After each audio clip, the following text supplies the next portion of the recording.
গলায় আটকাতো না। পশুটার গলা কত বড়,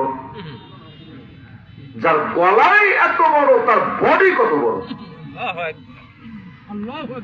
সাইয়েদনা মুসা আলাইহিস সালাম বলেন, আল্লাহ তুমি কও কি ফাইনা তাবা, তো পশুগুলো রাখছো কই? আল্লাহ রাব্বুল আলামিন বলেন, এই মুসা ফি মারজিম মিন মুরুজি, আমি আল্লাহ অনেকগুলো মাঠ বানায় রেখেছি, তো এই সব মাঠ লাগে নাই মুসা। এমন কোটি কোটি বড় বড় বিশাল বিশাল পশু শুধু আমি একটা মাঠের মধ্যে ঢুকায়। মাঠগুলো কত বড়, এত বিশাল বড় বড় মাঠের স্রষ্টা আমার আল্লাহ কত বড়। আওয়াজ দিয়ে বলেন তো আল্লাহু আকবার, আরো জোরে বলেন আল্লাহু আকবার। আল্লাহ কত মহান বুঝাতে চাচ্ছি। আল্লাহ পাকের বড় বড় সৃষ্টি আছে, কুরসির বিশালতা বয়ান করার সময় নেই। লৌহ কলম এত বড়, আর আল্লাহর আরশের বর্ণনা দেওয়া তো সম্ভব না। এত বড় বড় সৃষ্টি আমার আল্লাহ তাআলার, কিন্তু আল্লাহ তাআলা বলেন, এই দুনিয়ার মানুষ জানো, এই জমিনটা যত বড়, আসমানটা যত বড়। ইমাম যাহাবী রাহমাতুল্লাহ আলাইহি একটা কিতাব লিখেছেন আল উলু। এই কিতাবের মধ্যে ইমামের যাহাবী রাহমাতুল্লাহ আলাইহি একটা riwayat নকল করেন।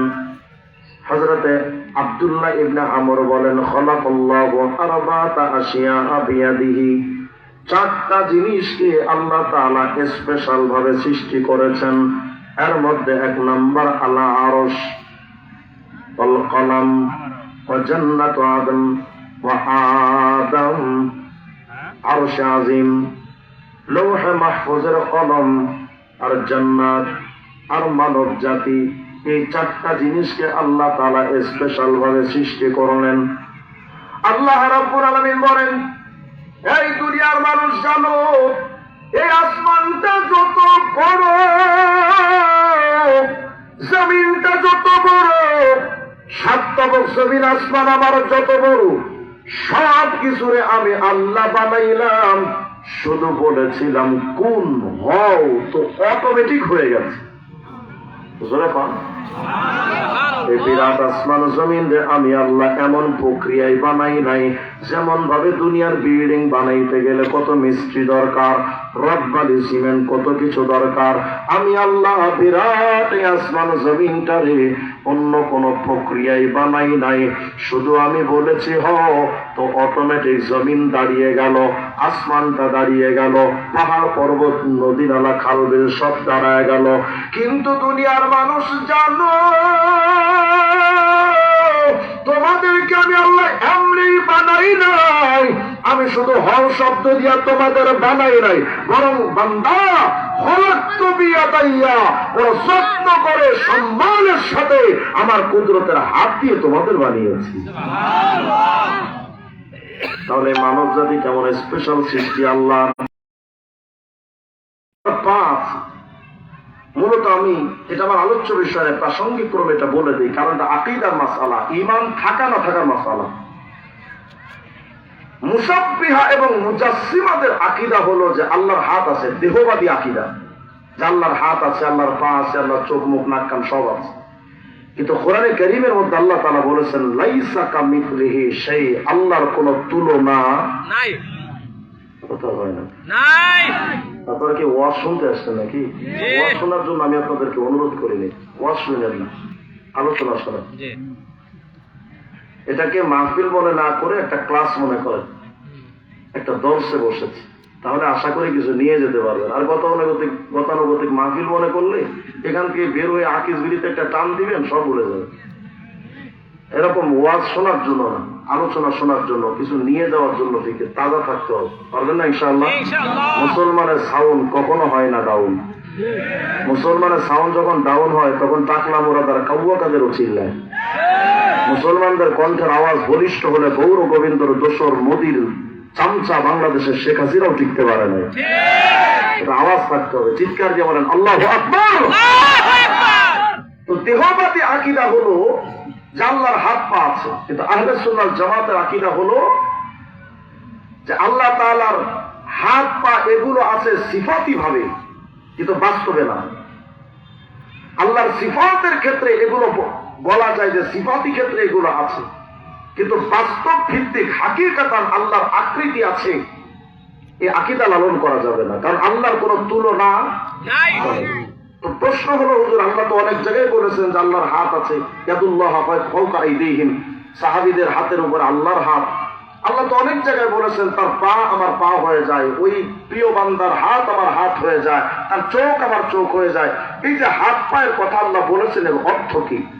এটা বোঝার জন্য সহজ ভাষায় বলি, আপনাদের এই এলাকায় বিএনপির স্থায়ী কমিটির সদস্য কেউ এসে যদি, যারা বিএনপি নমিনেশন পেয়েছে তাদেরকে এসে যদি বলে যে আমি তারেক রহমান বলছি, এই লোকটাকে আপনাদের এলাকায় রেখে দিয়ে গেলাম, তার উপর আমার হাত আছে, এর মানে কি তারেক রহমান সারাদিন ওর মাথায় হাত দিয়ে রাখে? এর মানে কি? তার সম্মানার্থে বলা হয়েছে, তার প্রতি গুরুত্ব যেন মানুষের বাড়ে, এজন্য বলা হয়েছে। তো কোরআন সুন্নাহয় যত জায়গায় আল্লাহর হাত পায়ের কথা বলা হয়েছে, এর অর্থ হলো তাশরীফান লিযাতিহি বা তাশরীফান লিল ইনসান। আল্লাহ পাকের এই নিজের অঙ্গ প্রত্যঙ্গ শব্দ দিয়ে কোনো মানুষের ক্ষেত্রে বা কারো ক্ষেত্রে কোনো কিছু বলা মানেই ওই সংশ্লিষ্ট বিষয়কে সম্মান প্রদর্শন করা, যে দুনিয়ার মানুষ, আসমানকে বানিয়েছি আমি আল্লাহ, সম্মানের সাথে বানাইনি, জমিনকেও বানিয়েছি সম্মানের সাথে বানাইনি, কিন্তু দুনিয়ার মানুষ শোনো, আমি তোমাদেরকে নিজের কুদরতি হাত দিয়ে বানিয়েছি, মানে আমি আল্লাহ তোমাদেরকে বড় যত্ন করে সম্মানের সাথে বানিয়েছি। তাহলে সৃষ্টি হিসেবে মানুষ অনেক দামি, কিন্তু সব মানুষ দামি এমনটা নয়। দামটা শুধুমাত্র এক জায়গায় সীমাবদ্ধ। ইয়ারফাইল্লাহুল্লাযীনা আমানু মিনকুম, সূরা মুজাদালার 11 নম্বর আয়াতে আল্লাহ বলেন, তোমাদের মধ্যে যারা ঈমানওয়ালা, শুধুমাত্র দাম এবং সম্মান এবং মর্যাদা তাদের, আর কোনো মানুষের না। তার মানে সম্মান শুধুমাত্র ঈমানওয়ালা। কিন্তু আমাদের কাছে সম্মানিত ব্যক্তিকে, সমাজে যে যত বড় চোর সে তত বড় সম্মানী, যে যত বড় দুর্নীতিবাজ সে তত বড় সম্মানী। তাহাজ্জুদ গুজার মানুষ মানুষের কাছে এখন সম্মানের পাত্র নয়। তাহাজ্জুদের সময় যারা ভোট চুরি করে তারা বড় দামি। আল্লাহর সিদ্ধান্ত হলো সুপার পাওয়ার আমেরিকা, আর আমেরিকার ডোনাল্ড ট্রাম্প আর চাইনার প্রেসিডেন্টকে যদি, আর গরুর মুখ খায় ইন্ডিয়ার মোদীদেরকে যদি এক পাল্লায় রাখা হয়, আর একজন ইমানদার মুচি মেথরকেও যদি আরেক পাল্লায় রাখা হয়, ওই ইমানদারের দাম প্রেসিডেন্ট গুলোর থেকে অনেক বেশি। কত দাম ইমানওয়ালা? অনেক। হাফেজ ইমাদউদ্দিন ইবনে কাসির রাহমাতুল্লাহ আলাইহি তাফসীরে ইবনে কাসিরের 5 নম্বর খণ্ডের 95 নম্বর পৃষ্ঠা একটা রওয়ায়াত বর্ণনা করেন। হযরত যায়েদ ইবনে আরকাম থেকে বর্ণিত বর্ণনা, ফেরেশতারা একদিন আল্লাহকে বলছেন, ও আল্লাহ, আপনি তো মানব জাতিকে বানালেন, সৃষ্টি করলেন, আর মানব জাতিকে সৃষ্টি করে আপনি ওয়া আতাইতাহুম আদ-দুনিয়া, পুরা দুনিয়ায় আপনি মানব জাতিকে দিয়ে দিয়েছেন, কিন্তু আমরা ফেরেশতারা কি করলাম? ওয়ালাম তু'তিনা যালিক, মানব জাতির যে দুনিয়া দিলেন, এখন দুনিয়া পেয়ে তারা ইয়াকুলুন, খাচ্ছে, ওয়া ইয়াতামাত্তাউন, উপভোগ করে, সবই তো মানুষ করছে। আরেক রাওয়ায়াত আছে ওয়া ইয়াতাযাওয়াজুন, তারা বিয়ে শাদীও করে। কিন্তু আমরা ফেরেশতারা কি করলাম? আমাদের তো আপনি কিছুই দিলেন না, সব দিলেন মানব জাতির। আব্দুর রহমান সুয়ুতি সুয়ুতির মধ্যে আরেকটা বর্ণনা আসছে 1 নম্বর খণ্ডের 49 নম্বর পৃষ্ঠায়। ফেরেশতারা বলছেন, আল্লাহ একটা কাজ করেন। কি কাজ? এই যে জান্নাত আপনি বানিয়েছেন, এই যে আল্লাহ হাদিহি, এই জান্নাতটা আমাকে ফেরেশতারা দিয়ে দেন।